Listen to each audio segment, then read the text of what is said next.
Our intrepid trio arrive in New Orleans in the search for God. But the Big Easy is a dangerous place. And if super-secret crypto-religious fascist organizations don't get them, then Tulip's past just might. It's Preacher, Season 2, Episode 3, Damsels.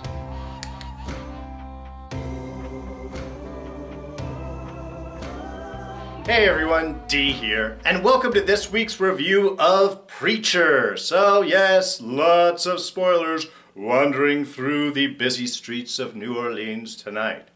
Alright, so we are in New Orleans. Great arrival, nice little jazzy, festive, appropriate place to begin the search for God. And we get some good developments going forward this week. We have Jesse's encounter with the weirdos in white.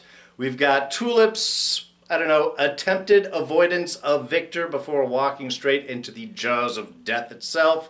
And of course, we get to catch up on what exactly has been going on with Eugene down in hell.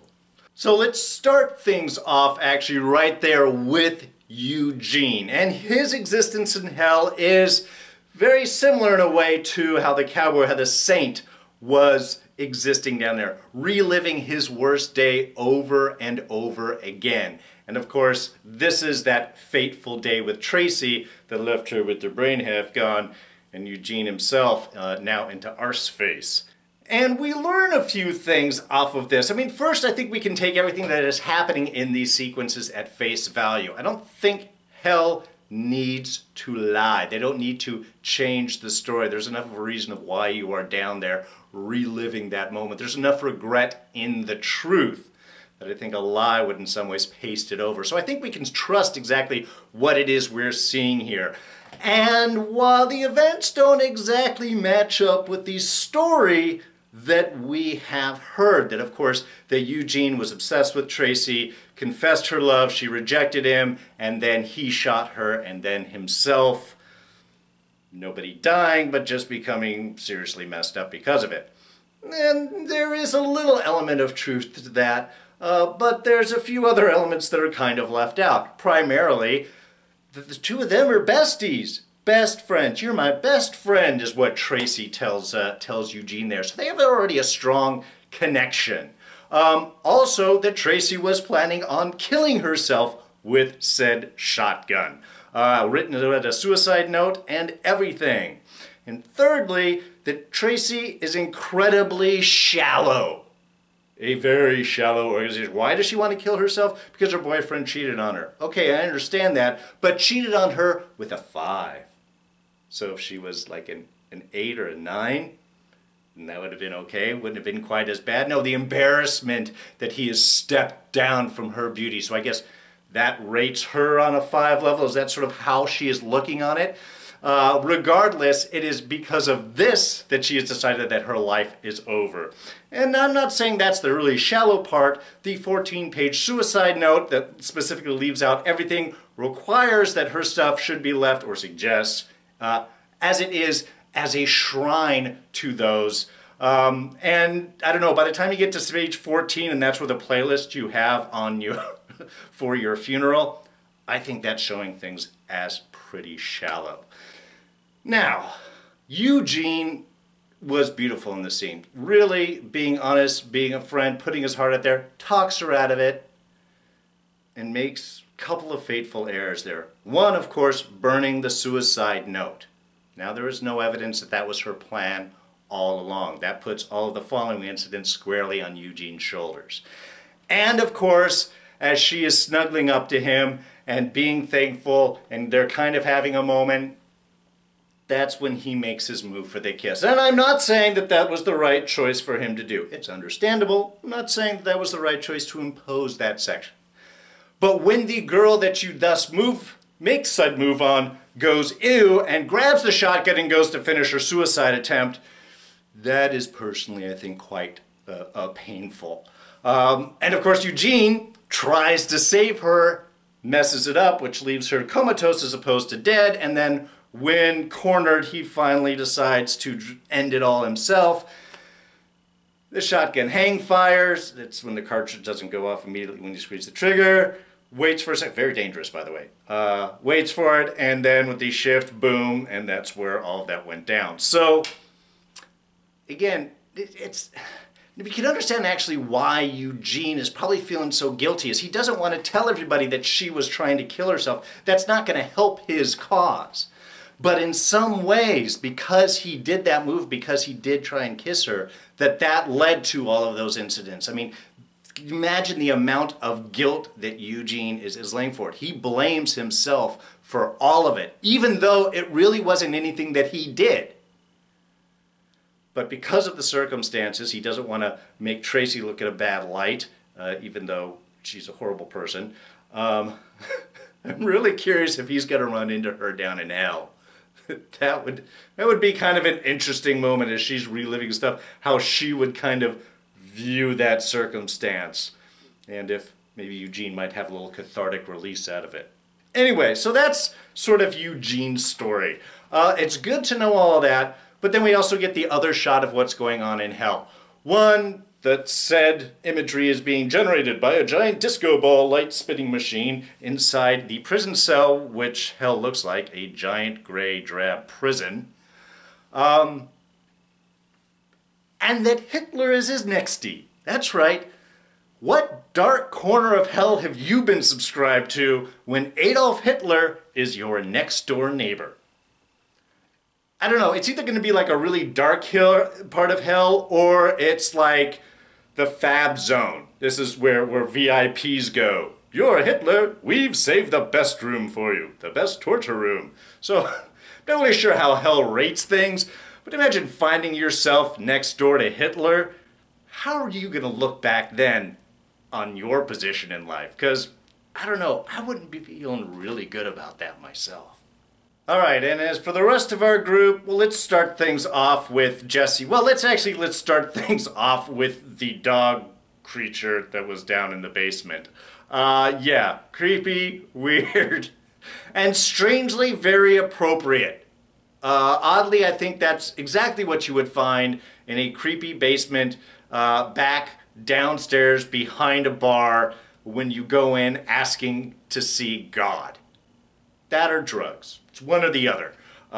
Probably more likely the drugs, but still it was perfectly odd, perfectly weird, and really kind of sets up the theme of the night for Jesse as he begins his solo trek from bar to bar asking for God. A lot of liquor going through that guy that evening. But what do you really expect? That's got to be odd trying to go back and forth and just asking, have you seen God? And as a preacher especially, there is an odd image to that going on, which certainly was appreciated by the bar patrons. Well, for a moment, until you step too far and Jesse kicks the crap out of you. Don't cross the preacher. So it does make sense that eventually he would run into something. And while it is originally played lore there as this could be the light and the sign of a new direction to search, it all ends up being a beautifully set up deception. And again, not unexpected. If you do have someone else, another group, that is aware that God is missing, and they hear some preacher wandering around asking for God, you're going to look into it, especially if there might be some rumors of strange powers going on. So I thought that was all beautifully done. I thought it was well set up. It carried things along. I was curious when he used the voice, not the first time when he stopped the van, but when he used it on Laura afterwards when she was trying to kiss him. That's almost kind of pushing it, because already when you use the voice, the Saints now knows where you are and he is on his way. How many people are going to be wiped out? So you would want to minimize and space these things out, I think, as much as possible. So that's Jesse. He's got lessons that he has to learn. However, the fight scene was beautiful. Oh my God, I love single camera shots. And yes, there was one cut. There was one cut halfway through the middle of the fight. But that's a 40-second fight with a single cut, which you don't see a lot. but it is beautiful. I always like those single shots. I don't like those quick edits. That seems to quicken up the pace and make things look confusing and fast, but we never see anything. It looks very confused, and it's hard to really get into that visceral moment. When you have these camera shots that hold on a fight, first of all, you have to have the actor doing the fight. You have to have that action. You are seeing the action, reaction, block, hit, guard, all of those things right there in front of you. It's very easy to follow the fight and what is going on. And I think through that, we tend to get a much more visceral feel. If they did a lot of quick edits, it doesn't come across the same way. And also, I think we identify a lot more with the character really seeing that it is them doing it and all of the complications they're running for. But anyway, it was beautifully done, well choreographed, just nicely done. Please show us more of those fights. So, again, it's deception is what we sort of find out of all of this. But we do run into a couple of little things for Jesse through the evening. One, the odd poster for Angel Fire right there. He got sort of a woozy feeling, so that might be the next pull, direction that maybe that he needs to start looking into. The second, of course, was that last shot when he is in the final bar with the old guy, Ben, next to him, digging on the jazz music, and learns a little bit more about God's favorite song. The oddness, they were listening to it in the beginning in the car, and it's a very oddly syncopatic, not traditionally musical. It's very chaotic in its own sense. So you could see why it would be hard to sort of grasp what it is that's going on here. But we get the insight from Ben there by listening to it. It is the chaos in that. The theme there is the end of the world. And is that why God is down here? Is it the end of the world and he is just down to soak things up just before the end? Or is he on the run? I'm thinking that end of the world feeling to it, that's going to be a really strong indicator, I think, of why God is here. It's either the end of the world is coming, or maybe he's down there to try and stop it, avoid it. It's tied in there somehow. But part of me thinking it's like, if the world's ending and you're God, might as well go down and enjoy some music before it ends. And Cassidy and Tulip. Well, I'm just going to touch on Cassidy real quick here, because he didn't do there wasn't a whole lot really involved around him outside of getting to his buddy Dennis's place, who I kind of have to agree with Tulip, I think sort of hates Cassidy. But there's also the question there is, it's an old friend of Cassidy's, and Cassidy's a 118-year-old vampire. How old is this friend? Did he know him when he was much younger, and maybe he only shows up every decade? Maybe I'm curious, there's got to be a story, because while he seems to have some disdain for Cassidy, he did open the door for him, did allow him to stay, so does he owe him something? Anyway, just really sort of curious about that. Also, I loved his little dialogue with Tulip. We know that he cares a lot about Tulip. Even kind of loves her in his own way. But I love those moments where Tulip's kind of being very evasive with everything that's going on, and Cassidy, he's experienced, he knows this stuff. I loved his constant repetition of saying, not asking. I'm saying this statement, I'm not asking this statement. I thought it was just a beautiful little character moment. But also when he kind of lost it there and said that you're treating me like a idiot Irish sidekick. You need to tell me what's going on. I have been covering you. I have been there. You owe me that, what it is that we're going in. So I really love, again, we have the comedy, we've got the goof off, but there is a lot of heart and character connection in with everybody here, which really just gives wonderful depth to the show. Now, Tulip, of course, has been very evasive since the beginning. We know that she doesn't want to come here because of Victor. And everybody is really kind of missing the sign, specifically when she's driving in at the speed limit at 50 miles an hour going down the road heading into New Orleans. You know that's not where she wants to go. She also doesn't want to get pulled over and have any more issues come up, so there's a safety consideration there. But obviously her tension there is palpable the entire time. But she's not exactly evasive about it, too. She's not having the hoodie over there. She still says hi. I think there's more that she could have done to try and hide when she does run into the old lady there. Yeah, that was probably a mistake, and I think she is just feeling the pressure. So by the end, I think the reason why she went down to get the cigarettes was knowing that Victor would find her. I think at this point, the nerves of what could happen, of the worry and concern, just got to be too much. And for Tulip, the better decision was to face it off and deal with it straightforward so I know what's going on, as opposed to waiting around and worrying about what it is that could possibly happen.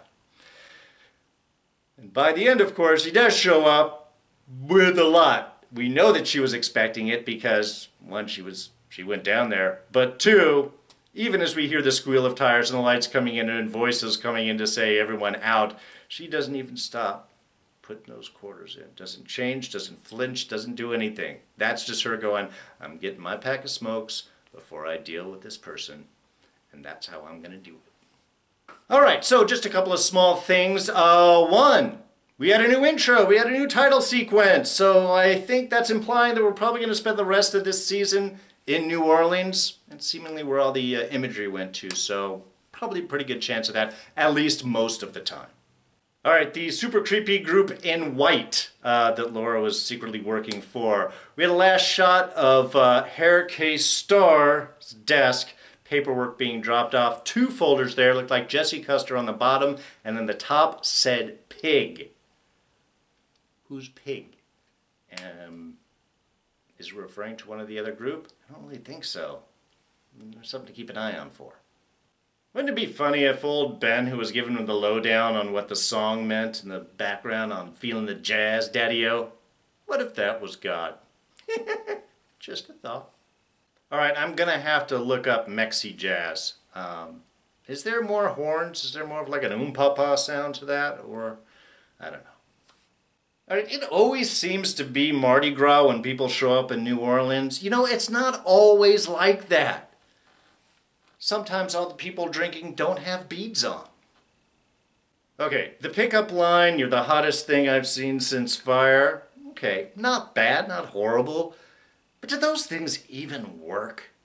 I don't think so. I think it's just a film thing at this point. Alright, so I think that's going to wrap things up for us for this week. So, moving forward, next week we've got Victor. Got to find out about him. What is the story? What is the background between him and Tulip? And how did she screw him over so badly? What got him so mad? Also, of course, we have our super secret crypto-religious fascist organization with designs on world domination to learn more about. Very curious what they're going to bring into the fray, and you know it is not going to be good. So, you're going to have to wait till next week to find that out. So, if you did enjoy this review, please go ahead and hit that like button. Thoughts, ideas, comments, as usual, please put them down in the section below. I love the back and forth. And while you're down there, there's a little share button. You could click that and share that with all your friends. It'd be lovely. You can always catch me on Twitter and Instagram. I'm at Darren Jakes. And please, if you are not a subscriber, join us, be a subscriber, enjoy the rest of the reviews for this season, and of course, Game of Thrones coming in, what, 2 weeks? Very quickly, less than 2 weeks. And then, of course, we've got Inhumans starting up in the fall, and all of that, and Mr. Robot in October. So lots of things coming up. You won't miss them if you're a subscriber, and you can do that by hitting my face right here, that little picture of me, and you won't miss anything. And then we'll throw up our latest review for Fear the Walking Dead, still going on right now, right there. All right, so I'm D, and I'm out of here. Catch you guys next time. Bye-bye.